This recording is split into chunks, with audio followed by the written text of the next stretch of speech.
ये अंदाजा लगाया जा रहा था कि ईडी जब इन्हें पूछताछ के लिए बुलाएगी सोनिया गांधी को, कांग्रेस का अपना एहतजाज का प्रोग्राम है, तो किस तरह की सिक्योरिटी की तैयारी है, पुलिस की तैयारी है एहतजाज को पेश नजर, और इधर सोनिया गांधी ईडी दफ्तर पहुंचेंगी, कब तक पहुंचेंगी? सोनिया गांधी आज ईडी के दफ्तर में पहुंचेंगे और उसके बाद पूछताछ की प्रक्रिया में हिस्सा लेंगे। जिस तरह से आरोप की बात करें तो यंग इंडियन लिमिटेड नाम की जो कंपनी है, उस कंपनी का जो मालिकाना हक है, उस मसले पे बातचीत होगी, उस मसले पे पूछताछ होगी। हालांकि इसी मामले पर पहले राहुल गांधी से पिछले महीने पूछताछ हो चुकी है। यंग इंडियन लिमिटेड कंपनी की अगर बात करें तो उस कंपनी में मालिकाना हक सोनिया गांधी, राहुल गांधी, ऑस्कर फर्नांडिस और मोतीलाल वोरा के नाम से थे। हालांकि मोतीलाल वोरा और ऑस्कर फर्नांडिस के इंतकाल के बाद अब पूरा का पूरा मालिकाना हक सोनिया गांधी और राहुल गांधी के नाम पर है। और जिस तरह से ये मात्र 5 लाख रुपए की पूंजी से ये कंपनी प्रारंभ की गई थी साल 2010 में, लेकिन आज के तारीख में ये कंपनी तकरीबन 800 करोड़ से ज्यादा की संपत्तियों का मालिक है। जबकि इस कंपनी के द्वारा कोई भी व्यावसायिक कारोबार नहीं किया गया, कोई कमर्शियल एक्टिविटी नहीं की गई, तब अचानक इस कंपनी का इतना मालिकाना हक, इतना 800 करोड़ की संपत्ति कैसे तैयार हुई, इन तमाम मसलों पर पूछताछ होगी। तो आज कहा जा सकता है कि इस मामले को लेकर बेहद महत्वपूर्ण आज पूछताछ कही जा सकती है।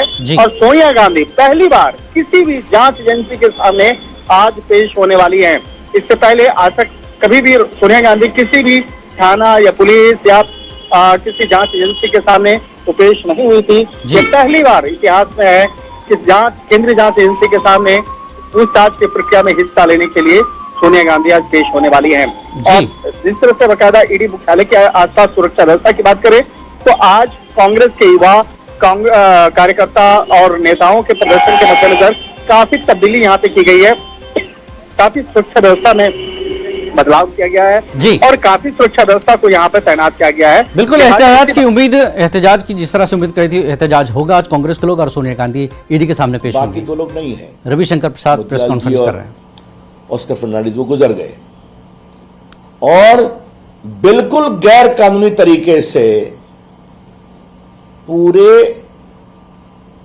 नेशनल हेराल्ड की ओनरशिप को यंग इंडिया को दे दिया गया। नेशनल हेराल्ड के पास हजारों करोड़ रुपए की संपत्ति है, दिल्ली में है, मुंबई में है, मोहाली में है। जिस संपत्ति को कांग्रेस सरकारों ने सस्ते दर पर सरकार की जमीन दी, उससे हजारों लाखों रुपया किराया आता है। यह है कुल मामला। इस मामले की जांच चल रही है, आप क्यों नहीं वहां जवाब देंगी भाई? यह बड़ा सवाल है। पूरे बीजेपी के ऊपर संस्थाओं को समझौता करने का आरोप लगाते हैं राहुल गांधी, लेकिन आप बेल पर हैं, कानून के शिकंजे में हैं और आप जवाब नहीं देंगे और सुनिए जवाब नहीं देंगी। और याद करिए, इन लोगों ने हमारे लोकप्रिय प्रधानमंत्री नरेंद्र मोदी जी जब मुख्यमंत्री थे गुजरात के, उनको प्रताड़ित करने का कितना केस चलाया गया। वो स्वयं हाजिर हुए, 12 घंटा उन्होंने एजेंसीज के प्रश्नों का जवाब दिया। एक लोकप्रिय मुख्यमंत्री। कभी बीजेपी के गुजरात ने प्रदर्शन किया क्या? कभी देश की बीजेपी ने प्रदर्शन किया क्या? यह है हमारा कानून को मानना।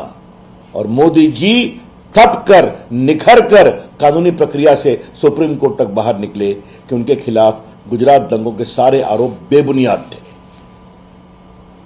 एक ये हमारा आचरण है, कानून, संस्थाओं का सम्मान। और एक इनका आचरण देखिए कि मुख्यमंत्री दिल्ली बैठे हुए हैं, सारे एमपी सदन छोड़कर उनके समर्थन में ईडी और अन्य संस्थाओं को डिमोरलाइज करने की कोशिश कर रहे हैं। ये हैं बड़े सवाल। इसलिए आज ये जो सत्याग्रह नहीं दुराग्रह है कांग्रेस पार्टी का, परिवार जब पार्टी संपत्ति को अपनी जेब में कर रही है, उसको बचाने का दुराग्रह है। तो हम इसकी भर्त्सना करते हैं। देश में सच्चाई जानी चाहिए। सच्चाई यही है कि सोनिया गांधी जी, राहुल गांधी जी बेल पर हैं, जिसमें आरोप 420 का भी है, धोखाधड़ी का भी है, 120 भी कॉन्स्पिरेसी का भी है। और वो हाई कोर्ट गए, हार गए, सुप्रीम कोर्ट गए, हार गए, एफआईआर क्वॉश नहीं हुआ, इनकम टैक्स से कंफर्म है। तो अब ईडी जब पूरे मामले की जांच कर रही है कि इसमें मनी लॉन्ड्रिंग का केस है कि नहीं, तो आप जवाब नहीं देंगे क्या? और जाएंगे तो पूरे देश में ईडी और सरकार के खिलाफ इस तरह से मुख्यमंत्री और उनके नेतागण बेबुनियाद हवा बनाएंगे। हम इसकी बहुत भर्त्सना करते हैं और हमें पूरा विश्वास है कांग्रेस पार्टी की हताशा है, इतनी बड़ी हार के बाद भी, बार बार हारने के बाद भी, पार्टी को जेबी बनाने के बाद भी, अब पार्टी की संपत्ति भी जेबी बनाई जा रही है और सवाल का जवाब भी नहीं देंगे। ये मामला है। Today Sonia Gandhi ji is going to be question by the